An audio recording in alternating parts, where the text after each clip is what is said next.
Hello and welcome to Bilty's Business Book Review number 13. Looking for some? Well, it's for you because this is The Second Machine Age, which is a fabulous book, looking forward, as you would imagine.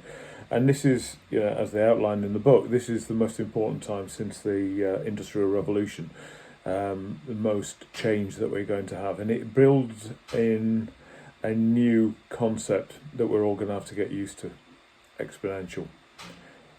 Human brains are not designed for exponential thinking. We're used to linear. We're used to things improving in a measured way, and that's why we kind of, and understandably that's so, because brains are wired for seeing patterns. What we're not used to is massive overload when you have huge amounts of change, and society is going to be going through this like we literally have never done before. As we're feeling now with coronavirus and the changes that are happening, with the rapid digitisation of everything. In this book, it covers off many areas in terms of individual, in terms of societal, in terms of political, and it's a really profound read. And there's a quote in here which I like from Voltaire. I'm sure we're all feeling this at the moment, and this is why work is important. So Voltaire says, "Work saves a person from three great evils: boredom, vice and need." And I'm sure, as we're all finding out, it's really profound why, if you want the well-being of society individually, collectively, and as a country and global level, work is a really profoundly important part of everybody's life. It gives good mental well-being. It gives us a cadence and a routine to go through and stuff. And what this is saying, we're going to be disrupted by the digitisation of everything, and we are. I don't think there's any two doubts about it. What can be digitised will be digitised, and we've got, when you've got a zero marginal cost of adding another one to a digital product, then it does profoundly change the dynamics, the economics of any marketplace. And there's a great opportunity and a great threat, like every change that you have. It's a matter of making sure that you understand the change, and this is where this book is pretty handy.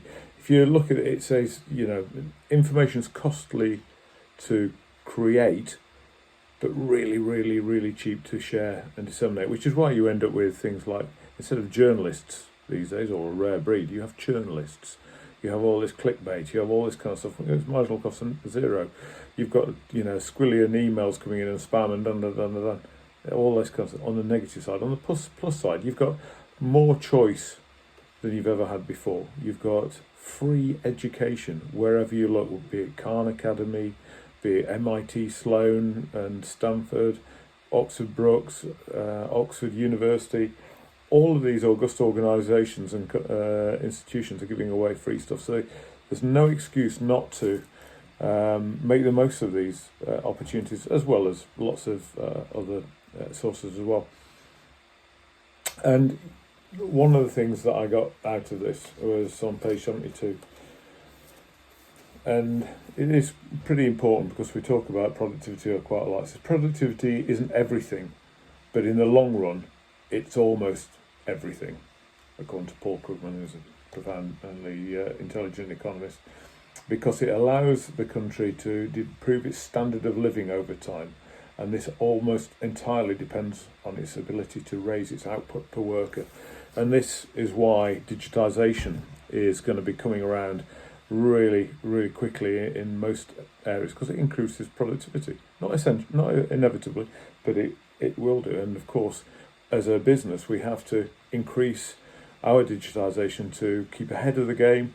And that's why there's a shortage of digital talent in the country, which is why software developers and people who get involved in that, data analysts, etc., are paid such a huge premium.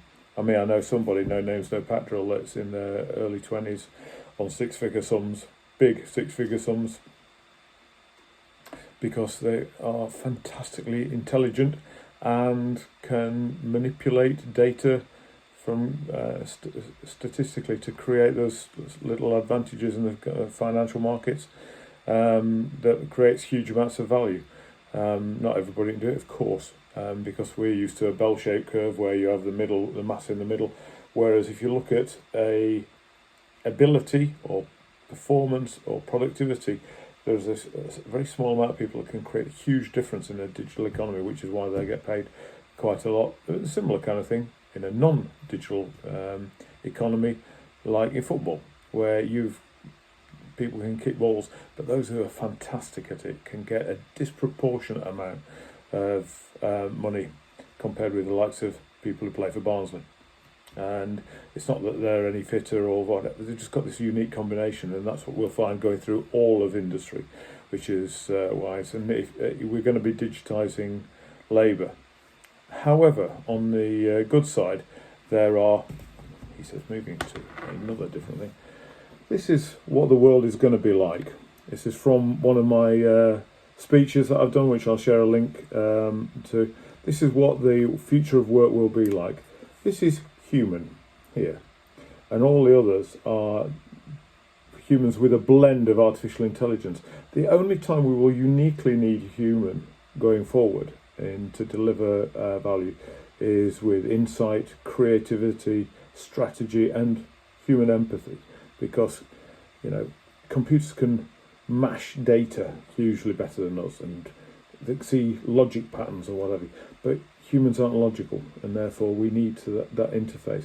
What you'll tend to find is there's quite a lot of people around here that will be working with an artificial intelligent assistant who will come and support you in your role. So 3 out of the 4 of these involve working with computers, robotics or whatever. It may be a physical computer, it may be an artificial intelligent support, like we have Siri now, which is it, or Alexa or Google Maps or whatever. These are, we don't sit there with a map like we used to. We use these kind of things. It's no different now, but it's going to permeate everything that we do, unless you're in this little quadrant here, which is where it's creativity or strategy and human empathy.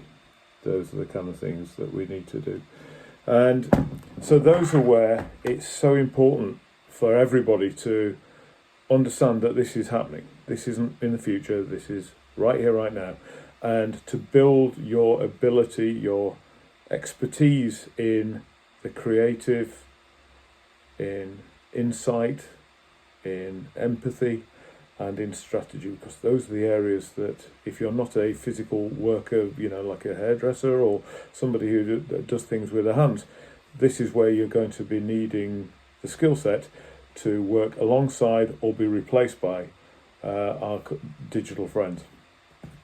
And there's a quote here in page 107, which I quite like, because it kind of brings it home to you that when you look at productivity and gross national product, you end up with, it's a bit, it doesn't mean anything. This is from Robert F. Kennedy.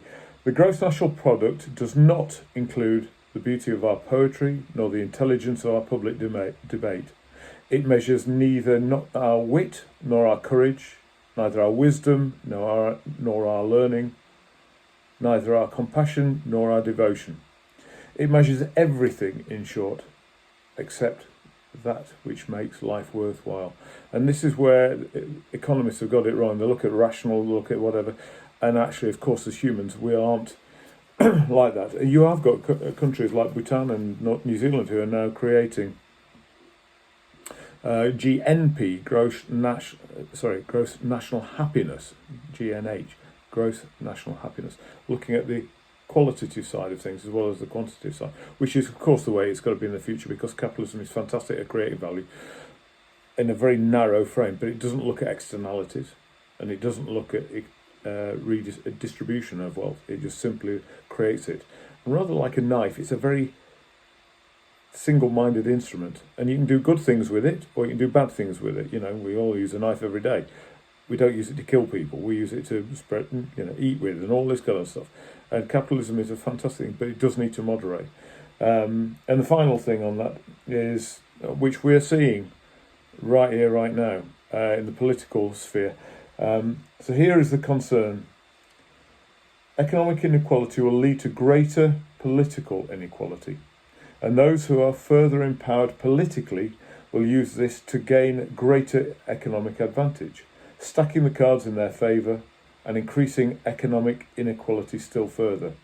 A quintessential vicious circle, and we may be in the midst of it, or as it says, as Warren Buffett says famously, we're in the middle of a class war, and my class is winning, as in the upper class. The ones with it are winning over the people without. And this is what we need to change. And there is a great opportunity, and it's highlighted in this fantastic book. Sorry, I've gone on a bit, but it really is most profound and most important as we come up to a bank holiday weekend. If you can get hold of a copy of this and have a read of it, it will open your mind to the kind of muddle that's out there, that we see all these things happening, and we see the high street dying, and we see this, it isn't inevitable that we're going to be a victim of this. We can embrace it and we can make the most of it, and certainly having an awareness of this kind of model, it shows where we need to be as individuals, as companies, as communities and wider society. So I'd strongly recommend read it. It's really, really powerful, well written. It's readable, but it will make you think quite a lot. So, The Second Machine Age by Erik, I can't even pronounce your name, and Andrew McAfee, is a very good book, and I commend it to you. Take care of yourself. Have a nice rest of your day. Bye.